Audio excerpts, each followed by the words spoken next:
temos percebido desde a semana passada dias seguidos de queda do número de internados no Hospital Carlos Fernando Manzoni. É verdade que entre ontem e hoje essa série foi interrompida por um pequeno aumento, mas é a percepção nossa aqui de pessoas comuns, que, como eu, acho que todos aí vão ficando atentos aos números. Mas qual é a interpretação médica, clínica dessa situação? É o que vamos ter agora na entrevista do Dr. César Minelli, diretor técnico do Hospital Carlos Fernando Manzoni. Doutor, bom dia.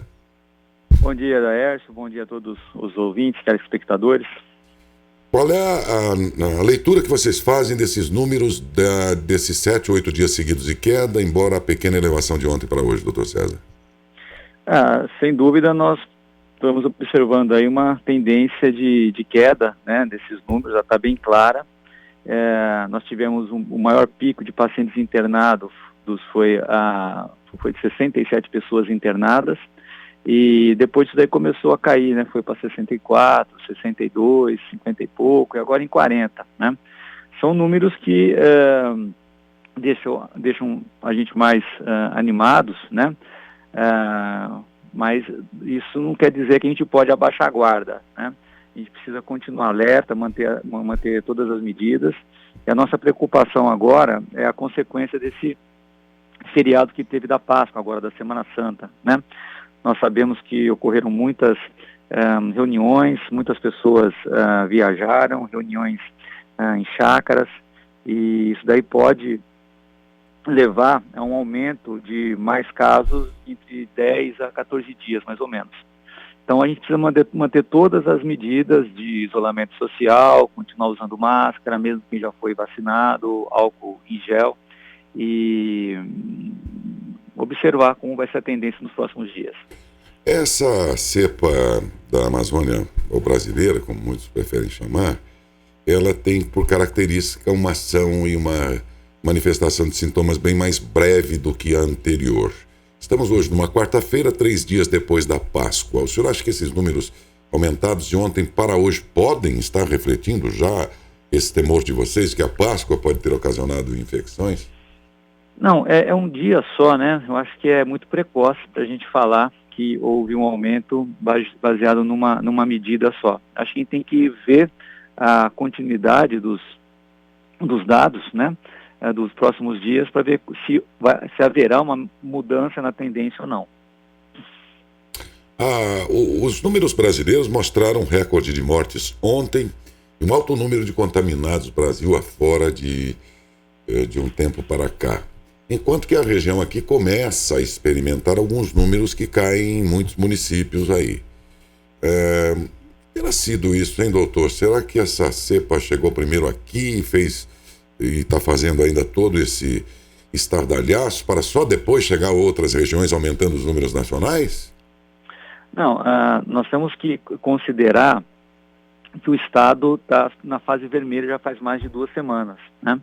E eu acredito que essa queda que nós estamos vendo, porque essa queda também não é só aqui em Matão. Na região houve essa queda e em São Paulo foi observada uma diminuição do número de internações, né? Isso daí foi passado ontem pelo assessor do Comitê de Contingência de Controle da Covid. Foi sendo observado nos últimos dias uma diminuição de número de pacientes internados. Isso pode ser uma consequência dessa fase vermelha que foi instituída há mais de 2 semanas atrás, né? Tá bem claro, né, que quando você limita a circulação de pessoas, o número de novos casos cai, depois cai o número de pacientes internados e depois cai o número de mortes, né? Porque assim, é uma sequência. Primeiro interna, depois primeiro aparece o paciente com infecção, ele interna, depois ele fica grave, ele interna no hospital e depois ele vai para a UTI e alguns falecem, né? Então isso é uma sequência da infecção até o falecimento, leva em torno de 1 mês mais ou menos, 1 mês e pouco, né? Então, primeiro que a gente observa depois das 2 primeiras semanas, que é um número importante, é uma diminuição de internação, né? Porque o diagnóstico é difícil de ver, porque são poucos casos testados no Brasil. Então, o melhor indicador que nós temos é o número de pacientes internados e depois o número de mortes, né? A gente está esperando que daqui a algumas semanas ocorra uma diminuição das mortes no estado de São Paulo. Apesar que o Dimas Covas, né, falou que esse mês vai ser o pior mês, eles esperam uma mortalidade de 5 mil por dia, né? Ontem foi mais de 4 mil, ele acha que vai chegar a 5 mil, mas que esses números, isso daí é reflexo, né, dos pacientes que estão internados há mais de um mês, né? Então, por isso que ainda não dá para ver os efeitos da mortalidade devido ao isolamento. A letalidade, digamos que é um número de todo o processo entre a infecção e as consequências, entre mais leves ou nenhuma ou a grave. O último estágio de uma época, de uma fase de contaminação, é esse índice da letalidade, né? É o ponto final, vamos dizer assim. Isso, é o último indicador a melhorar. Isso, então, o senhor definiu bem, é isso mesmo que eu queria dizer, é o último indicador a melhorar.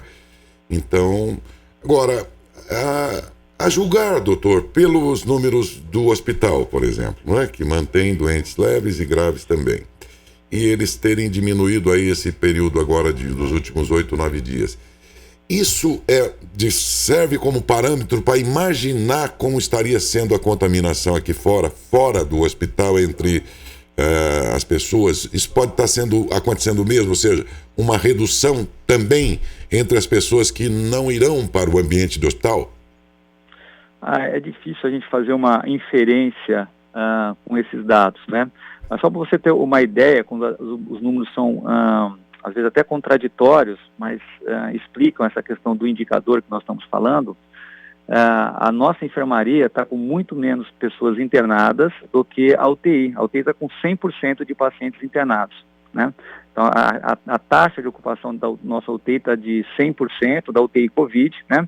E os leitos acessórios da UTI que nós colocamos no centro cirúrgico também estão com 50% da sua ocupação. Então, doutor... Então, assim, só para exemplificar... Claro. Só para exemplificar que são, assim, os pacientes graves que nós estamos tendo agora são pacientes que estão infectados há mais de 3 semanas. Há mais tempo, né? Mas os pacientes mais leves que estão na enfermaria, esses estão diminuindo. E que são mais recentes. Recentes, só para as pessoas entenderem e ficar bem claro, o que eu entendi também do Dr. César é o que eu imaginava. Quer dizer, das pessoas que têm que recorrer ao hospital, essa era a minha pergunta. Todos esses que estão em UTI passaram pela enfermaria ou há casos que o sujeito já chega e vai para a UTI? A grande maioria passa pela enfermaria. Então significa que a enfermaria, estando agora mais tranquila, ela já reflete uma outra situação diferente daquele momento que contaminou quem está na UTI.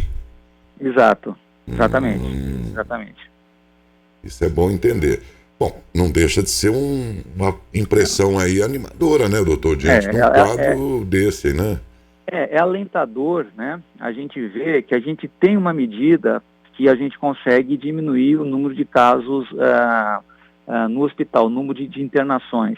Apesar de nós não termos um tratamento eficaz, nós não temos um tratamento preventivo eficaz, está bem claro, né, para exemplos internacionais e agora nacionais, que quando você isola as pessoas, quando você restringe o movimento das pessoas na cidade, né, os números caem, né, tá bem evidente isso daí. Então, isso é uma esperança, né, que existe um caminho para a gente diminuir, porque assim, você tendo menos casos internados, são menos pacientes que vão evoluir para a UTI, né, e a mortalidade vai ser menor também, né. Lembrando que a mortalidade em UTI chega, em alguns casos, a média está sendo 70% a 80%, é muito alto, né? É muita coisa, né? E muito jovem, viu, Daércio? Muito jovem. A gente está acompanhando todo dia, está ajudando na UTI, está com pessoas de 20 anos internadas na UTI, né? Então isso daí deixa a gente muito assustado com a agressividade dessa doença. Dá para dizer que hoje não tem mais grupo de risco, somos todos? Eu posso dizer isso sim, viu? A gente pode dizer sim, tá? Porque agora todos são vulneráveis, né? Tem pessoas que têm mais riscos, né? Os mesmos de sempre, né? O obeso, esse é um fator muito interessante, a obesidade é um fator de risco muito grave, muito importante, que aumenta a chance da pessoa desenvolver casos graves. Continuam os hipertensos, diabéticos, tabagistas, né? Etilistas, esses são os casos, e os idosos também, né? Mas hoje o jovem sem fator de risco é uma característica comum dentro da UTI. Para a maioria das pessoas, doutor, a UTI, aí, o modo como vocês se viraram aí para conseguir mais leitos quando a coisa apertou muito, chegaram a ter 27, 28 leitos de UTI, para o leigo aqui de fora, a gente não consegue visualizar, criar uma imagem do que venha a ser isso. Mas a gente sabe que houve um momento que os leitos foram preenchidos e precisava de mais, e que vocês utilizaram centros cirúrgicos como sendo também local de leitos de UTI, pelo que eu soube, isso, né? Exato. Agora que o número baixou para um número compatível com os próprios leitos normais, vamos dizer assim, de UTI, os centros cirúrgicos foram liberados ou continuam com doentes? Não, continua com doente. Como eu disse, a UTI Covid, ela está com 100% de ocupação. Se precisar de um paciente agora ir para um paciente Covid, ir para a UTI, ele vai ter que ir para a UTI do centro cirúrgico. E nós estamos com 50% de ocupação na UTI do centro cirúrgico. Então, é uma adaptação que a gente fez, né, para não deixar as pessoas entubadas dentro do quarto, dentro da enfermaria, né? Mas ainda não dá para desativar o centro cirúrgico. Nós gostaríamos muito de fazer isso, né? Lembrando que o centro cirúrgico é uma fonte de receita muito grande para o hospital, né? Quando você fecha o centro cirúrgico, a fonte de receita essa fonte de receita deixa de funcionar, né? Mas nós temos que salvar vidas, né?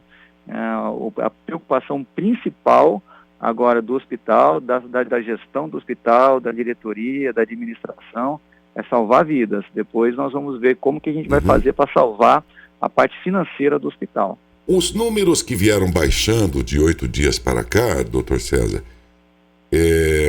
sempre eram muito claros no número total de internados, em vários itens. Mas no item UTI, a gente percebia que eles não baixavam, e pela razão que o senhor já disse, aí porque são os doentes contaminados há muito mais tempo, dado o tempo que um doente fica numa UTI, né?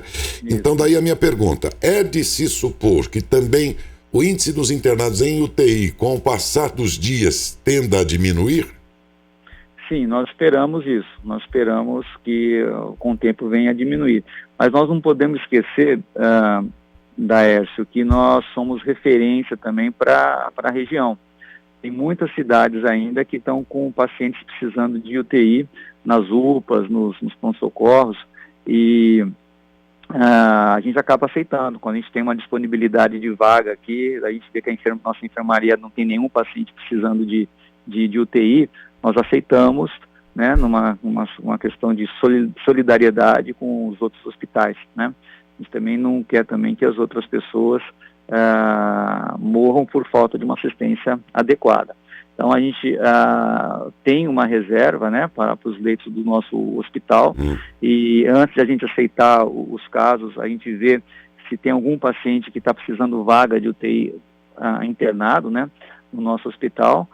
Estando a situação tranquila, nós aceitamos pacientes da lista, porque tem uma lista que todo dia eles enviam aqui da região solicitando pacientes.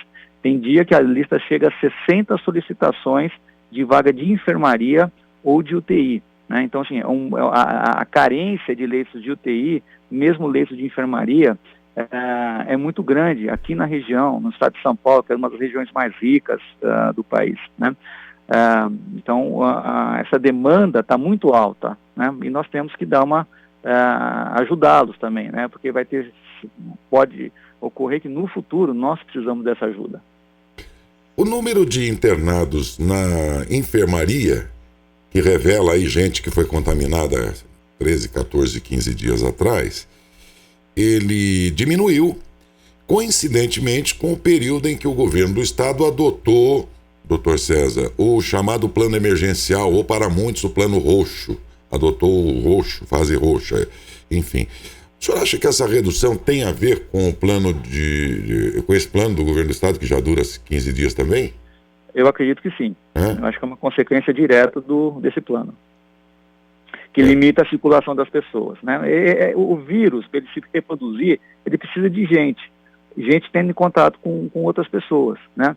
Quando você limita a circulação das pessoas, o contato das pessoas uma com a outra, você limita a propagação do vírus. Está bem claro isso daí, né? E lembrando o seguinte, quanto mais o vírus se propaga, mais é a chance de ter mutações, né? Que mais ele se reproduz. É na sua reprodução que ocorrem as mutações. Então, essa preocupação de ter, além de casos novos, né, de casos mais graves, é que muitas pessoas se contaminando, mais chances de ter novas mutações podem ocorrer, igual aconteceu em Manaus. Ok. Doutor César, muito obrigado ao senhor pela gentileza de sempre. Bom dia. Bom dia, muito obrigado. Bom dia, muito obrigado ao senhor.